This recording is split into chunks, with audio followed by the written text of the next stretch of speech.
नमस्कार दोस्तों, एक बार फिर से आप सभी का बहुत बहुत स्वागत है बीआर कोचिंग सेंटर में। दोस्तों, इस क्लास में लेके आए हम प्राचीन इतिहास का चौथा पार्ट जो कि महाजनपद का है। तो देखिए, आज का फर्स्ट हमारा क्वेश्चन है, भारत में 7वीं और 6ठी शताब्दी ईसा पूर्व की शुरुआत में मौजूद गणराज्यों के नाम बताएं। तो कौन कौन से गणराज्य थे? तो मल गणराज्य था, बजी गणराज्य था, कंबोज और कुरु गणराज्य था। वह कौन सा साम्राज्य है जिसने सबसे पहले युद्धों में हाथियों का इस्तेमाल किया? तो मगध साम्राज्य जो है उसने सर्वप्रथम यानी कि सबसे पहले युद्ध में हाथियों का इस्तेमाल किया था। मगध राजवंशों को कालानुक्रमित क्रम में व्यवस्थित कीजिए। तो प्रथम हर्यक वंश, फिर शिशुनाग वंश, फिर नंद वंश और फिर मौर्य वंश, इनके जो राजवंश हैं। नेक्स्ट बात करते हैं, राजा खारवेल किसके चंदी वंश के महान शासक थे? तो कलिंग के वंश के महान शासक थे। झेलम नदी के तट पर यूनानी शासक सिकंदर ने किसकी सेना का सामना किया था? तो पोरस की सेना का सामना किया था। सिकंदर और पोरस की सेना ने किस नदी के विपरीत किनारे पर डेरा डाला था? तो झेलम नदी के किनारे पर डेरा डाला था। एक साइड में सिकंदर और एक साइड में पोरस ने। सिकंदर महान का अनुशिक्षक कौन था? तो अरस्तु इसका शिक्षक था। किसका? सिकंदर का। बात करते हैं व्याकरणिक रचना अष्टाध्यायी जो कि संस्कृत भाषा में पहली व्याकरण पुस्तक है, किसने लिखी है? तो पाणिनि ने लिखी है। पाणिनि की पुस्तक है यह। गार्गी, मैत्रेय और कपिल का घर कहाँ पे? तो मिथिला में है। बात करते हैं 16 महाजनपदों में से गांधार की राजधानी कहाँ थी? तो गांधार की राजधानी थी तक्षशिला। महाजनपदों के राजाओं के किलों को इस प्रकार बनाया कि वह क्या दे सकते हैं? तो वह सुरक्षा दे सकते हैं। वर्तमान में तक्षशिला विश्वविद्यालय किस देश में स्थित है? तो पाकिस्तान में स्थित है। प्राचीन भारत में श्रेणी व्यापारियों के संघ थे। तो प्राचीन भारत जो व्यापारियों के संघ में थी श्रेणी। बात करते हैं सबसे महत्वपूर्ण महाजनपद कौन सा था? तो मगध का महाजनपद जो है वो सबसे महत्वपूर्ण था। नेक्स्ट बात करते हैं, गौतम बुद्ध के जीवन काल के दौरान 7वीं और 6ठी शताब्दी ईसा पूर्व की शुरुआत में कितनी महान शक्तियां यानी कि महाजनपद मौजूद थी? तो 16 महाजनपद यानी कि 16 महान शक्तियां मौजूद थी।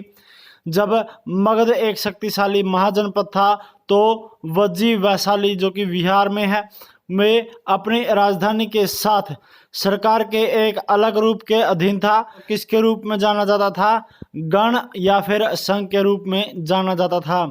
गढ़कटंगा है जो किस जनजाति का राज्य था? तो गोंड जाति का राज्य था।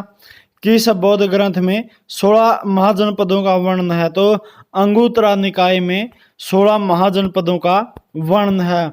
सिकंदर महान ने वर्ष में कौन से वर्ष में भारत पर आक्रमण किया था? तो सिकंदर जो है उसने 326 ईस्वी पूर्व भारत पर आक्रमण किया था और वह कोई महान नहीं था। ठीक है, सिकंदर कोई महान नहीं था। नेक्स्ट बात करते हैं हम, ग्रीक लेखकों द्वारा किसे अग्रमस या फिर जंड्रमस कहा जाता है? तो धनानंद को कहा जाता है। किसकी लड़ाई 326 ईस्वी पूर्व सिकंदर द्वारा राजा पोरस जो कि सिंधु नदी को पार करने के बाद हुई, वो किनके खिलाफ लड़ी गई थी? तो हाइडेस्पेस के खिलाफ लड़ी गई थी। नंदवंश का पहला शासक कौन था? तो महापद्मन नंद था। नंदवंश का अंतिम शासक था धनानंद। बात करते हैं भारतीय समुद्र तट के साथ स्थित बंदरगाहों को सूचीबद्ध करने वाली ग्रीक यात्रा पुस्तक कौन सी है? तो पेरिप्लस मैरिस एरिथ्रेई पुस्तक है। बात करते हैं प्रसिद्ध चिकित्सक जीवक को किसके दरबार में नियुक्त किया गया था? तो बिंबिसार के दरबार में नियुक्त किया गया था। अजातशत्रु हर्यक वंश का एक शासक किसका पुत्र था? तो बिंबिसार का पुत्र था। सिंहासन पर बैठने के लिए किस शासक ने अपने पिता बिंबिसार की हत्या कर दी थी? तो अजातशत्रु ने कर दी थी। हर्यक वंश से मगध का पहला शासक कौन था? तो बिंबिसार था। कौन मगध के शक्तिशाली शासकों में से एक था? तो बिंबिसार था। हर्यक वंश के भारतीय शासक का क्या नाम था जो अजातशत्रु के पुत्र थे और जिन्होंने पाटलिपुत्र शहर की नींव रखी थी तो उदयन ने रखी थी। चौथी शताब्दी ईसा पूर्व में मगध की राजधानी को कहाँ स्थानांतरित किया गया था तो पाटलिपुत्र में।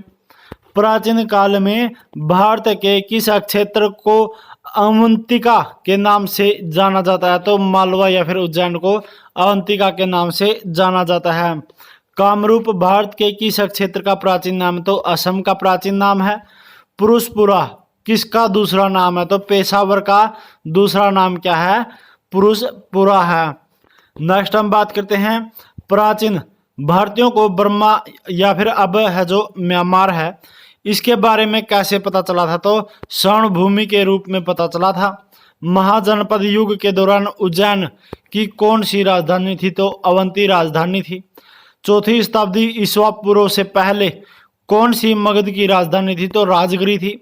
किसके साम्राज्य पर महापद्मनंद का शासन था तो मगध साम्राज्य पर महापद्मनंद का साम्राज्य था। तो इसके साथ आज की क्लास में हमारा इतना ही, लेकिन जिन्होंने भी अभी तक चैनल को सब्सक्राइब नहीं किया तो सभी से रिक्वेस्ट है चैनल को सब्सक्राइब कर लें और आने वाली वीडियो की नोटिफिकेशन पाने के लिए घंटी का बटन भी जरूर दबा दें। तो चलिए मिलते हैं जल्दी नेक्स्ट क्लास में नए टॉपिक के साथ। तब तक के लिए खुश रहिए, खुशहाल रहिए, सुरक्षित रहिए। जय हिंद, जय भारत।